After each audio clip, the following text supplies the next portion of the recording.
Live from the Union Broadcast Studio here at Duquesne University. It's Duquesne versus UMass tonight from Massachusetts, and it's going to be a good one. Duquesne needs another win to keep pace in the top 6 of the A10 standings, and UMass needs to dig themselves out of a hole and get their second A10 win this year. Just their second. They've been struggling, but Duquesne's been on a roll, and they're going to look to do the same today. I'm Jack Morgan. Alongside me is Dylan Pfister to my left. Glad to be with you here to talk this one. And we'll start off with Duquesne, Dylan. Where are they this year? How did they get here? Because I know this year was not a good start for them in non-conference action. Yeah, you can talk about who they are as a team right now, the Duquesne Women's Basketball team. But I think the better question you asked is how did they get here? Yeah. Because honestly, you're right. This was a rough start to the year for them. A lot of questions being asked, a lot of things being said about certain players and coaches, and it just was a bad start with the same roster as last year's team. Bad vibe. So a lot of people like me and you we were confused. We're like, what's going on? But they've really started to put it together down the stretch, and they've really strung these wins together. And it's not just one side of the court that they're dominating on. Offensively and defensively, they've been just so much better than how they came out of the year. Specifically, offensively, and even more specifically, shooting-wise. They're actually now, believe it or not, second in three-pointers made in the A10, which is very impressive for a team that was starting off with its star players going 0 for 9, 0 for 5. It was a scary sight. But now it's a far cry. Yeah, now they're second in three-pointers made, and they're not just taking a lot of shots, they're cashing in on these shots because they're fifth in field goal percentage. So they're taking a lot, and they're being accurate as well. This is led by Tess Myers, followed by Niall Bernard and Megan McConnell. And by surprise, even Amaya Hamilton, who's got 17 threes on the year. We were so used to her playing inside the paint last year, but even she's been putting up a lot of numbers. So I think it's going to be big for them to continue this offensive role that they're on. Just keep putting up threes, keep putting up shots. I think they're going to win a lot of games. I mean, quite frankly, for Duquesne, I think the game changer, season changer, should I say, was when they lost to Little Rock. When they lost that game to Little Rock in that Tulane Holiday Tournament, not good. That was really not good. I mean, Little Rock only won one game up until that point. Not a great loss. I think it was really a dig deep type moment for Duquesne. And since then, that was their last non-conference game. They're 8-3 in conference play so far. So by de facto, they're literally 8-3 since that game.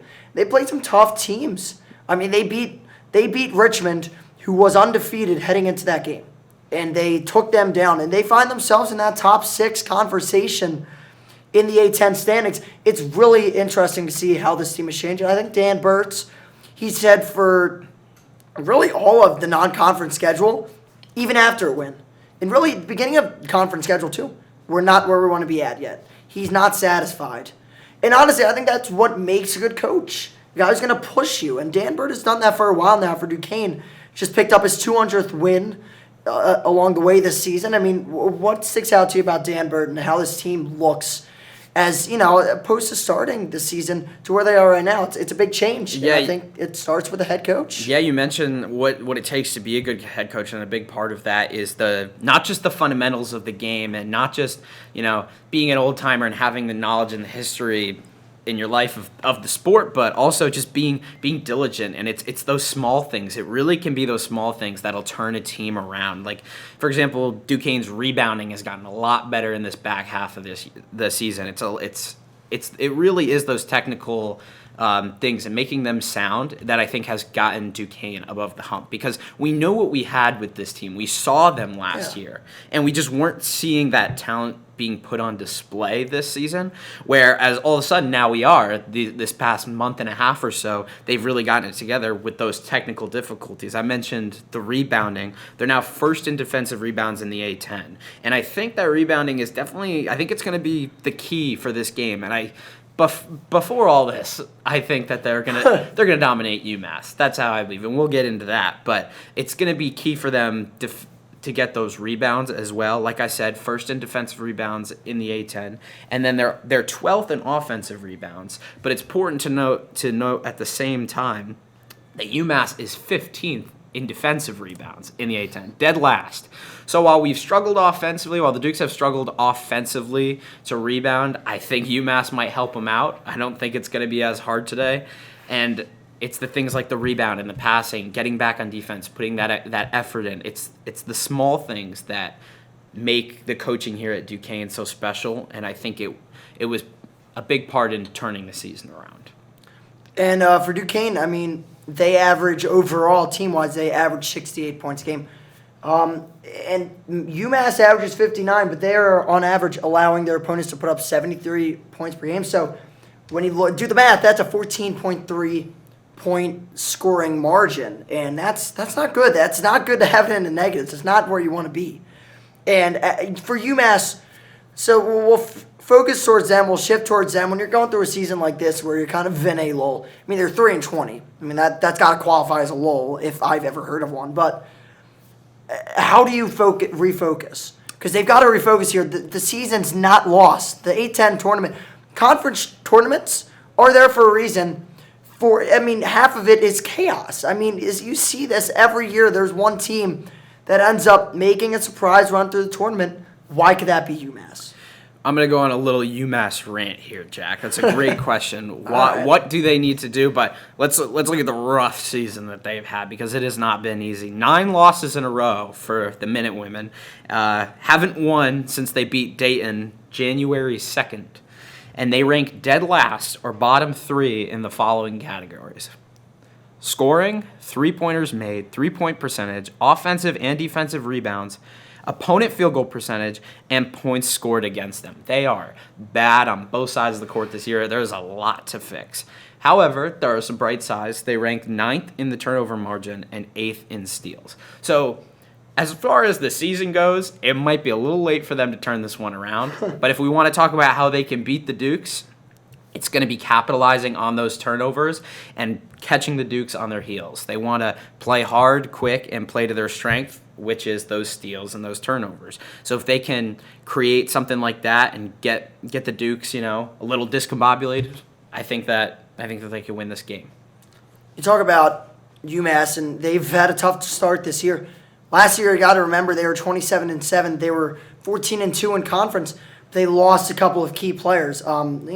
Specifically Sam Breen, who she averaged 17.3 points per game in last year's season for the Minute Women, as well as Sydney Taylor, who averaged 16 a game. That big two, gone. So it's really tough for them. They've tried to look to someone for scoring, and that's kind of where we're going to shift into that player to watch category for the Minute Women. For UMass, where's that scoring going to come from? Where is that push going to come from offensively for you, Dylan? I think it's going to come from Alexia Rhodes. She spent 3 seasons at East Carolina where she didn't get a ton of action. Came over to UMass, is with the Minute Women now, getting a lot more involved. She only averaged 3 points a game at East Carolina, and now in conference play with the Minute Women, she's averaging 11.4. So that's a big jump for her. It's cool to see a player, go to another team and still have that spark and be able to revamp their career. So I think she needs to have a big day. She has 4.1 assists per game in conference play as well. She also averages 30 minutes per game, which is second on the team in conference play. And that's a big one right there. She's a hustler. She can play a lot, and that's going to be important because this Duke women's team, they make you work for sure. As for me, I'm gonna be you go with. Obviously, so you're looking at someone who's gonna lead this team offensively. You got to go with the woman that has scored the most points per game so far for them, and it has been Kristen Williams. And last year, she only played 95 minutes altogether, the whole season. She's played 635 minutes, and that averages out to about a little over 27.5 minutes per game. She's putting up 12 points per game overall this season. In terms of conference play, she's averaging 13 points per game. And you look at Duquesne, they've been able to center their offense around, players like Meg McConnell and Tess Myers. They've done a good job doing that. They've done a great job at it. But for UMass, it's a new world here. Without your 2 top scorers, I think Kristen Williams has the opportunity to do that And it would start with a big win at home against Duquesne. I mean, to get things going, I think Kristen Williams is going to have to get herself going and get this offense going here to win this game. And that being said, we did bring up to you that UMass was not doing too hot in the standings. Let's take an exact look at where we're at in the standings. And, to start us off here, we're going to look at the team that is the best in the standings right now. And at number 1, that's St. Joe's. And St. Joe's is 10-1. And St. Joe's kind of came out of left field, in my opinion. I think we focused a lot on Richmond, and then we started focusing on Duquesne because, they beat Richmond. Then, boom, making a beeline to the top with St. Joe's. And then you have George Mason, who, also sneaky in there. And you got teams like, you got Richmond, VCU, Duquesne. You got Rhode Island, who's 7-4. You got Davidson. Rhode Island, by the way, Duquesne beat last Saturday at home. And that was their last game. Then you got teams like Davidson, Loyola Chicago. You got LaSalle, St. Louis, and Dayton kind of in that middle of the pack territory. Then towards the bottom, you got Fordham. You got George Washington. You have St. Bonaventure. Then you have the UMass Minute Women. And it's been tough for them, but the way you look at it, only 3 games separate them from the 4-7 Billikens. I mean, they could be out of the cellar if they can get something going. And honestly, there's enough time for them to make it up.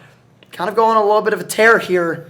Maybe when, even going 4-3, like above 500 in your next 7, you're probably putting yourself out of the absolute cellar of the A10. And that's probably where they're going to look to go, starting with a win tonight against Duquesne. But Duquesne, they're a powerhouse. I mean, they've been fantastic ever since that loss to Little Rock. And do you see them keeping that up tonight, Dylan, as we move into our final score predictions? I definitely do. I see them keeping it up for sure. I see a big game coming from Tess Myers, who, might I add, and I'm not just picking her because she's hot. She's actually the opposite of hot right now. She did just recently she's been honored for a few awards and records this year, but I think she's going to be a big factor in this game. And now I talk about her specifically because she hasn't made more than 4 shots since that record 11 three-pointers game versus Longwood all the way back in December. She hasn't made – it feels like she hasn't gotten going. She hasn't gotten back into her rhythm. And she was close against URI. She went 4 for 9, so she got a little hotter last week. But at the end of the day, I think the UMass defense, the struggle, it's going to really promote a good performance out of Tess Myers. They've given up 159 three-pointers, 4th worst in the A10, and – they are dead last in opponent field goal percentage. So I sense a big game from Tess Myers and a 70-58 win. The Dukes dominate the Minute Women. And you touched on a player to watch, which I apologize I didn't get to before that. But that's your player to watch, and that's your prediction. Duquesne wins this. I think that, quite frankly, I see a big game from Precious Johnson. And for the past couple of games, she's really started to get back into that groove that we know she's capable of. I mean, she's just fierce on defense, and that's what Dan Burt wants her to be. In the press conference, the post-game press conference, should I mention, last game against Rhode Island, there was a lot of talk about, Precious Johnson is really going to be a big part of the team moving forward. She earns minutes by sweeping the floor and being that force inside on both ends of the court. And she was that last weekend against Rhode Island. I think she's going to do that again today.